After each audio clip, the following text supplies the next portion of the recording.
여러분, 하나님은 어떤 분이시냐? 하나님은 늘 기뻐하시는 분이 우리 하나님이세요. 예를 들자면은 우리가 창세기 1장에 보면 하나님이 첫날 빛이 있으라 하니까 빛이 있었다 그랬잖아요.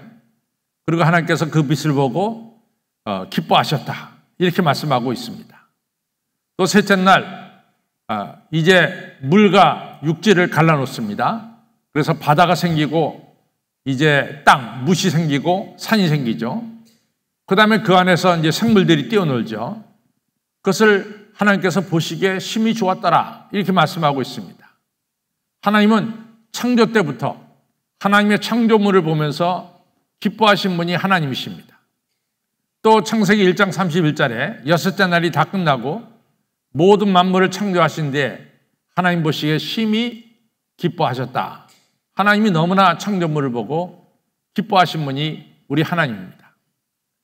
다글라스 윌러드라고 하는 목회자면서 신학대학 총장이었던 분은 말씀하기를 하나님은 누구냐? 하나님은 기쁨의 근원이고 또 이 우주에서 가장 기뻐하시는 분이 바로 하나님이다. 이 하나님은 창조물, 피조물인 여러분과 저도 하나님을 따라서 기뻐하기를 원하신다 이렇게 말씀하고 있습니다. 그래서 여러분 시편 19편 5절에 보면은 뭐가 나오냐면은 해는 태양은 마치 자기 방에서 나오는 신랑과 같고 또 해는 이 육상선수처럼 이 길을 달리는 기뻐하는 장사와 같다 이렇게 말씀하고 있어요. 그러니까 하나님의 창조물이 태양이 아주 기쁜 얼굴로 나타나듯이 그래서 하나님께서 기뻐하십니다. 마찬가지로 하나님의 피조물인 여러분과 저도 기쁨 속에 살기를 원하시는 것이 바로 하나님의 뜻입니다. 그래서 만약에 우리가 기쁨은 사라지고 우리 안에 슬픔과 우울함과 이런 것이 가득 차 있다면 그것은 하나님의 역사는 아닙니다. 그것은 사탄의 역사입니다. 사탄의 특징은 항상 우울하게 만들고 우리를 슬프게 만들고 우리를 절망 속에 빠뜨리는 것이 사탄의 역사입니다. 그러나 성령은 사랑과 희락과 화평이다 이렇게 말씀한 것처럼 성령이 우리에게 주는 것은 기쁨이에요. 우리 하나님은 여러분과 저가 이 땅에 살면서 하나님이 기뻐하신 것처럼 여러분과 저도 기쁨으로 살아가기를 우리 하나님 원하신다. 그래서 요한복음 15장에 너희가 내 안에 거하라. 그래야만 너희 안에 내 기쁨이 충만하게 되리라. 이렇게 말씀하고 있습니다. 아무쪼록 오늘 우리 하나님께서 피조물인 여러분과 저가 기쁨 속에 살기를 원하십니다. 오늘 이 시간 하늘의 기쁨이 우리 가운데 충만하기를 주님의 이름으로 축원합니다. 어느 목사님이 최근에 자기가 경험한 일을 글로 썼어요. 그 목사님 연세가 지금 60세고 그 목사님은 아주 친구가 여러 명 있었지만 그중에서도 가장 친한 친구가 척이라고 하는 친구인데 이 친구를 15살부터 고등학교 때부터 친구가 돼가지고 45년 동안 한결같이 친한 친구로 지내는 그런 사이입니다. 둘 다 고등학교도 같이 나오고 대학도 같이 다니다가 대학 끝난 뒤에 그 친구는 의과대학 들어가서 의사 선생님이 됐고 이 목사님은 신과대학 들어가서 이제 목사님이 됐습니다. 그래서 지금은 이 친구하고 목사님하고 좀 떨어져 지내요. 비행기로 한 2-3시간 비행기 타고 가야 서로 만날 수 있습니다. 근데 이 척이라고 하는 친구와 목사님은 적어도 일주일에 2번 내지 3번은 전화로 서로 이야기하는 그런 사이입니다. 그런데 지금부터 7년 전에 느닷없이 이 척이 목사님께 전화하기를 아니 내가 건강검진을 받았는데 암이 발견됐어. 자기가 암이 걸렸다 이거죠. 목사님들 깜짝 놀랐어요. 의사 선생님인 친구인 척이 암에 걸렸다 그러니까 아주 놀랄 수밖에 없었죠. 그래서 척은 이제 항암 치료를 받습니다. 수술도 받고 항암 치료를 받는데 여러분들 항암 치료 받는 그 기간이 어렵잖아요. 참 어렵습니다. 그래서 암 수술도 중요하지만 암 수술 후에 항암 치료 받는 분들을 위해서 제가 새벽마다 기도합니다. 음식도 잘 먹게 해주시고 항암 치료 끝까지 잘 받도록 그렇게 힘을 주십시오. 또 옆에서 간호하는 분들도 아주 힘이 들어요. 그래서 이 항암 치료 받는 분한테 특별한 기도를 드립니다. 척도 항암 치료 받을 때 정말 힘들었겠죠. 그래서 여러분들 항암 치료를 받게 되면 머리카락이 다 뽑히잖아요. 머리카락이 다 뽑힙니다. 그래서 머리가 다 없어지잖아요. 미국 같은 경우에는 그 아이들이 아버지가 갑자기 머리카락이 없어지고 그러면 아이들이 놀랄까 봐 아버지가 아이들을 놀래게 하지 않으려고 다 없어진 머리 위에다가 좀 풀을 발라가지고 거기다가 번쩍번쩍거리는 모두 뿌려가지고 이래가지고 아이들을 웃긴다고 그래요. 이제 암에 치료하면서도 아이들에게 힘을 주려고. 그래서 이제 말하기를 그 아빠가 나는 캐모맨이다. 그러니까 이 머리 번쩍번쩍거리면서 애들 웃기려고 캐모맨이다. 캐모는 케모테라피의 준말이죠. 그러니까 나는 항암 치료 받고 있는 사람이지만은 너희들을 같이 기쁨을 주는 사람이다. 이러면서 이제 지낸다 그러죠. 근데 정말로 항암 치료가 어렵습니다. 먹기도 어렵고. 그래서 항암 치료를 거의 끝내고 나서 다 끝냈습니다. 그러고 나서 한번 이렇게 다시 한번 몸 안을 찍죠. 그래서 암세포가 다 사라졌으면 의사 선생님이 암세포가 다 없어졌습니다.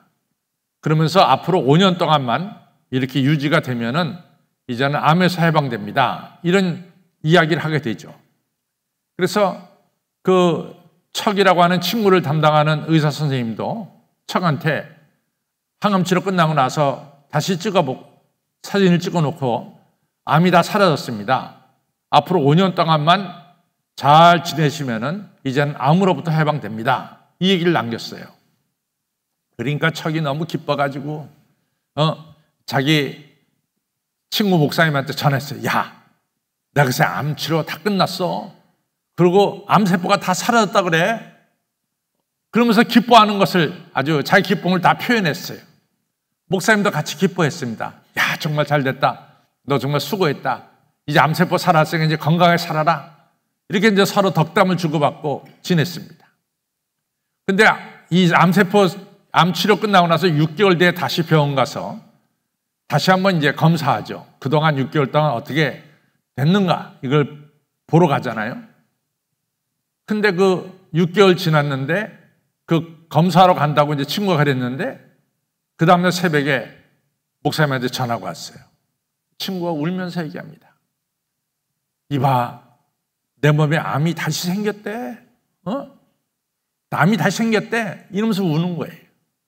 근데 이 의사 선생님은 알죠. 첫 번째 암 생겼을 때 치료하고 없어졌다가 두 번째 다시 암세포가 몸에 보이기 시작하면은 그 암세포는 상당히 빠른 속도로 우리 몸에 퍼져간다는 거죠. 두 번째 재발됐을 때는 정말 살기 어렵습니다. 그러니까 이 친구 의사 선생님이 울면서 글쎄 내 몸에 암세포가 다시 생겼다는 거야. 그러면서 우는 거예요. 목사님도 같이 웁니다. 그것이 7년 전 이야기인데. 그러나서 이틀 뒤에 친구가 또 다시 전화했어요. 그러고 말하기를 글쎄 말이야. 세상에 이런 일도 다 있어? 글쎄 내가 다니는 병원에서 내 차트하고 새롭게 암이 발견돼가지고 암 수술 받으러 들어온 사람 차트하고 바뀌었어. 그래가지고 이틀 전에는 이 암세포가 생겨서 수술 받기도 전에 사람의 차트가 내 자리에 올라왔고 내 차트가 그 밑에 깔렸다고. 근데 의사 선생님이 그걸 보고 나보러 암이 재발했다고 그런 거야. 근데 내 차트 다시 보고 내가 이 정밀 검사를 했는데 암이 하나도 없다고 그러잖아. 그러면서 이 친구 의사 선생님이 울면서 기뻐하고 그러면서 이 하나님께 감사하고 그랬습니다. 그런데 이 암세포 이 치료받은 의사 선생님이 이런 얘기를 합니다. 참 중요한 얘기를 하는데, 자기가 6개월 전에 이 암 치료가 끝나고 암세포가 다 없어졌다고 했을 때 정말 기뻤대요. 첫째는 내가 항암 치료를 잘 끝냈고 성공적으로 끝냈고 내 몸에 암세포가 다 사라졌다. 너무 기뻤다. 이렇게 얘기합니다. 아주 기뻤다는 거예요.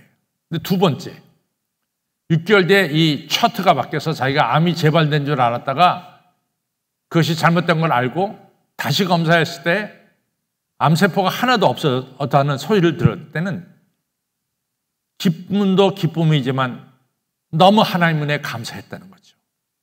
하나님이 자기를 지켜주시는 하나님 은혜에 감사했다. 그러면서 내가 인생에 감사할 일이 참 많은데도 감사하지 못하고 살았는데 내가 두 번째 이같이 큰 기쁨을 얻은 뒤에 나에게 주님께 향한 감사가 정말 충만하게 내 마음에 찼다. 이런 얘기를 하고 있습니다. 여러분, 우리가 사는 이 사회는 사실 거의 감사가 없어졌어요. 우리가 은혜를 받아도 축복을 받아도 감사하지 못하는 이런 삶을 살 때가 많습니다. 그러니까 감사가 없다는 얘기는, 또 다른 얘기는 진정한 기쁨이 우리에게 없다는 거예요. 우리에게 정말로 진정한 기쁨이 있다면 우리에게는 그 다음에 나타나는 게 뭡니까? 감사예요. 그래서 우리가 주 안에서 진정 기쁨을 누릴 때 여러분과 저의 마음속에는 감사의 마음으로 가득 채워질 줄로 믿습니다. 감사로 예배를 드리는 것이 우리 하나님을 영화롭게 하는 거예요. 그러니까 우리 마음속에 기쁨도 중요하고 더 나아가서 감사도 중요해요. 이러한 기쁨과 감사가 우리 가운데 충만하기를 주님의 이름으로 축원합니다. 그럼 어떻게 우리 마음에 기쁨과 감사가 충만할 것인가? 오늘 느헤미야 8장이 잘 설명하고 있어요. 오늘은 주의 날이다. 오늘은 성일이다. 그러니까 너희가 기뻐하고 즐거워하는 것이 당연하다. 이런 얘기하죠. 너무 슬퍼하지 말고 기뻐하고 즐거워해라. 이 중요한 말씀을 주시고 있습니다. 그래서 오늘 성경은 자세하게 우리가 어떻게 기뻐해야 되느냐 방법까지 가르쳐줘요. 첫 번째 뭐냐? 좀 살진 음식을 먹어라. 기름진 음식을 먹어라. 그래가지고 너희 입과 배가 즐겁게 해라. 그 다음에 너희가 달달한 것을 먹어가지고 기쁘게 해라. 만약에 가지고 오지 않은 사람이 있다면 나눠줘서 그 공동체가 다 같이 즐겁게 먹고 기뻐해라. 이런 중요한 말씀을 주고 있습니다. 두 번째, 오늘 중요한 말씀을 주는데 그게 뭐냐면은 여러분, 우리가 고등학교 때 정신없이 대학 들어가려고 공부할 때 야, 내가 원하는 대학에만 들어가면 기쁨이 올 것이다. 이런다고요. 대학에 들어가. 그러면은 내가 대학에 졸업만 하면 기뻐할 것이다. 그러면서 기쁨을 또 내일로 미뤄요. 대학을 졸업하면은 이제 내가 좋은 직장에만 취직하면은 내가 기뻐할 것이다. 그것도 미뤄요.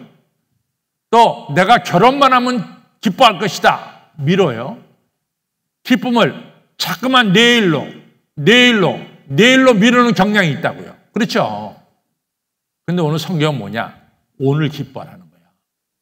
기쁨을 내일로 미루지 말고 바로 오늘이 성일이니까 내가 기뻐하는 것이 당연하다. 이렇게 말씀하고 있습니다. 성도 여러분, 오늘이 기뻐하는 날입니다. 예? 기쁨은 내일로 가는 게 아니라 바로 오늘 이 시간 여러분과 저의 마음속에 하나님 주신 기쁨이 충만하기를 바랍니다. 여러분, 보네포 목사님이 플루셴 부르크라고 하는 거기에 이 수용소에 있었어요. 근데 이제 그 수용소에 지내다가 보네포 목사님은 처형당하죠. 근데 그 수용소에 영국 장교가 같이 수용소에 있다가 그 장교는 죽지 않고 전쟁 끝나고 영국으로 돌아갔어요. 그 영국 장교가 글을 썼어요. 그것이 라이프 투게더라고 하는 공동생활이라는 책에 나오는 글인데 나는 플루셴부르크 수용소에 가면서 내가 보네포 목사님을 늘 봤습니다. 근데 보네포 목사님은 거기가 그렇게 뭐 기뻐하고 즐거워할 그런 장소가 아닌데 날마다 기쁨이 충만했다 그 말이죠. 그래서 자기들 참 수용소 생활 힘든데 보네포 목사님이 나타나면서 다 기쁨을 우리에게 나눠주는 이런 역할을 했습니다. 정말로 기뻐할 게 뭐 없다는 거예요. 수용소 생활에. 근데 보네포 목사님은 그렇게 기뻐하더라 그 말이죠. 그래서 그 기쁨의 원인이 뭐냐 이렇게 물어보니까 이봐 내가 오늘 살아있잖아. 내가 오늘 맞이하고 있잖아. 이것이 기쁨 아닌가? 오늘 살아있다는 게 기쁘다고요. 이것이 얼마나 큰 기쁨인지 모릅니다. 그리고 기쁨과 슬픔은 이게 전염성이 있어요. 기뻐하는 사람 옆에 있으면 자꾸만 기뻐지고 맨날 불평하는 사람이 있으면 그 옆에 있으면 불평이 전염이 돼. 슬픔이 전염이 돼. 그러니까 우리가 기쁨의 자리에 늘 있기를 주님의 이름으로 부탁을 드립니다. 로버트 풀함이라는 분이 어느 결혼식 이야기 이 글을 썼어요. 어느 결혼식 이야기. 이제 이 결혼식인데 이 결혼식이 정말로 어마어마한 부자의 결혼식이에요. 그 결혼식에 이 관현악 연주하는 분을 18분을 모셨어요. 18분. 꽤 많이 모신 거예요. 그 다음에 저도 이제 미국에서 줄에 서봐서 이제 경험한 건데 신랑 들러리 3명, 신부 들러리 3명 이렇게 보통 한 6명 들러리를 세우는 것이 보통이에요. 근데 결혼식이 좀 커지면은 신부 들러리 5명, 신랑 들러리 5명 그래서 10명의 들러리가 씁니다. 그 다음에 좀 더 커지면은 이거 굉장히 큰 거예요. 신부 들러리 7명, 신랑 들러리 7명입니다. 그래서 신랑 신부가 있으면 신부의 친구들 7명 쫙 서 있고 신랑의 친구들 7명 쫙. 굉장한 결혼식이에요. 7명만 서도. 그런데 이 결혼식은 얼마나 큰 결혼식이냐면 신부 들러리 12명, 신랑 들러리 12명, 24명이 쓴 거야. 이 어마어마하게 큰 결혼식이죠. 그리고 뭐 정말로 많은 사람을 초대해서 정말 웅장한 결혼식을 준비했죠. 신부가 아침부터 오늘 이쁘게 되려고 아침부터 이제 뭐 여러 사람들에게 치장받고 있는 거죠. 하루 종일 이제 결혼식 아빠와 같이 입장하려고 그리고 신랑의 손을 잡는 그 자리까지 이제 가려고 그냥 아침부터 이 치장을 받는 거예요. 그러다가 이제 결혼 시간이 됐어요. 아빠 손을 잡고 이제 식장으로 이제 들어가야 되잖아요. 근데 신부가 아침부터 굶었어. 아무것도 못 먹었어. 그러니까 배가 쪼르륵 하는 거야. 너무 배고픈 거야. 그러면서 연회장을 지나가는데 연회장에 보니까 맛있는 게 잔뜩 쌓여 있어, 잔뜩. 그러니까 신부가 지나가면서 손으로 집어먹기 시작합니다. 집어먹기. 너무 배고프니까. 집어먹기 시작합니다. 뭐 새우도 집어먹고 뭐 크로스상도 집어먹고 그다음에 치즈도 먹고 뭐 이러면서 이제 쭉 지나왔다고. 지나와서 이제 식장에 들어가야 되는데 아빠가 옆에 있다가 야, 너 입가심 좀 해야 되겠다. 그래가지고 샴페인 한 잔을 타가지고 줬어. 이거 마셔서 너 입가심 좀 해라. 그 신부가 아버지가 준 샴페인 또 한 컵 쫙 마시고 입가심하고 그 다음에 이제 들어가는 거예요. 근데 이제 뭐 다 아시다시피 이 신부 입장하면은 사람들이 다 뒤를 쳐다봐서 오늘 신부가 얼마나 아름답게 하고 오느냐 다 쳐다보잖아요. 다 쳐다보더라고. 근데 다 사람들이 걱정이 컸어. 왜냐하면 얼굴이 하얗게 질린 거야. 하얗게. 새하얗게. 신부가 얼굴이 빛나야 되는데 하얗게 질렸어. 그러니까 사람들이 다 걱정하는 거야. 저 신부가 저러지. 그래서 이제 아버지가 신부를 데리고 들어오는데 그 신부 엄마는 앉아 있잖아요. 신부 엄마의 자리를 통과하는 순간 그냥 신부가 토해버리고 말았어. 토해버리고 말았어. 난리가 난 거지 뭐야. 이 신랑 신부 걸어가는 그 자리에다가 토하기 시작하는데 신랑이 데리고 이렇게 한쪽 구석에 가서 신부의 등을 두들겨 줍니다. 그래서 다 토하도록 두들겨 줬어요. 그리고 이제 거의 끝났을 때 다시 신랑이 신부 손을 잡고 강단 앞에 목사님 앞에 섰어요. 그래서 이제 결혼식이 재개가 되는 거죠. 그 목사님이 다 주례사 끝나고 다 끝내고 나서 미국 결혼식의 맨 마지막에 뭐가 있습니까? 신랑 신부의 키스가 있다고. 그게 미국 결혼식에 꼭 키스하잖아요. 그래서 베일을 벗고 키스시키기도 하고 그러는데 신랑이 언제 그랬냐는 듯이 그냥 격렬하게 신부한테 키스하는 거야. 언제 그랬는 듯이. 그러니까 사람들이 다 쳐다보는, 언제 그런 일이 있었냐는 듯이 키스하는 거죠. 그러고 나서 이제 결혼식이 잘 끝났습니다. 여러분들 그 결혼식 어떻게 생각하세요? 성공적인 결혼식입니까? 아니면 조금 실패한 결혼식입니까? 네? 네. 그러고 나서 10년 뒤에 결혼식 10년 파티가 있었습니다. 근데 이 신부의 엄마도 참 재밌는 게 뭐냐면 그날 자기 딸 결혼식에 카메라 3대를 동원해가지고 다 찍어버렸어. 그걸 갖다가 다 찍어가지고 10년 뒤에 결혼식, 10년 전에 결혼식을 셀레브레이트 하는데, 기념하는데 그걸 다 돌린 거야. 뭐 웃음바다지 뭐 난리가 된 거지. 그런데 그 결혼식은 정말 해피 메리지였어요. 너무너무 행복한 결혼식이었어요. 신부가 말하기를 나는 너무너무 행복한 결혼식을 가졌습니다. 이렇게 얘기하는 거예요. 자기가 토했음에도 불구하고 너무나 행복한 결혼식이었다는 거죠. 왜냐하면요, 제 옆에 신랑이 있었어요. 제가 토할 때도 신랑이 등 두들겨 줬고, 또 저를 이 목사님 앞에 데려갔고, 또 저한테 키스를 해줬어요.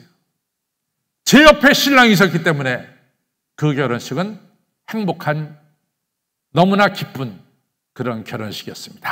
이렇게 고백하는 거예요. 여러분 동의하세요? 동의하세요? 우리 옆에 누가 계세요?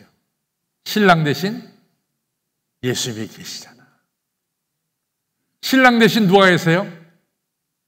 왜 이렇게 대답을 못 하시지? 우리가 마지막 날에 어린 양의 혼인잔치가 있는데 어린 양은 예수님이고 어린 양의 대상은 뭡니까? 교회 아니에요. 그 혼인 예식에 초대받은 성도들은 복이 있도다. 계시록 17장에 19장에 분명히 나오잖아요. 우리 옆에 누가 계세요? 예수님이 계시잖아.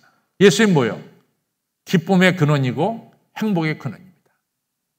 기쁨의 근원, 행복의 근원 대신 예수님이 나와 함께 계시니 나는 뭐요? 기쁘고 즐겁다. 이렇게 되는 것이죠. 여러분, 오늘은 성일입니다. 오늘은 기쁜 날입니다. 내 옆에 누가 계세요? 예수님이 계십니다. 너무나 그냥 목사들이 죽어가 오늘 기쁨의 얘기하는데 슬픔의 얘기하는 것 같아. 왜들 그러시지? 저 따라 오늘은 성일입니다. 제 옆에 기쁨의 근원 되시는 예수님이 계십니다. 나는 기쁩니다. 옆에 분들에게 말씀하세요. 예수님이 계시니 나는 기쁩니다. 시작!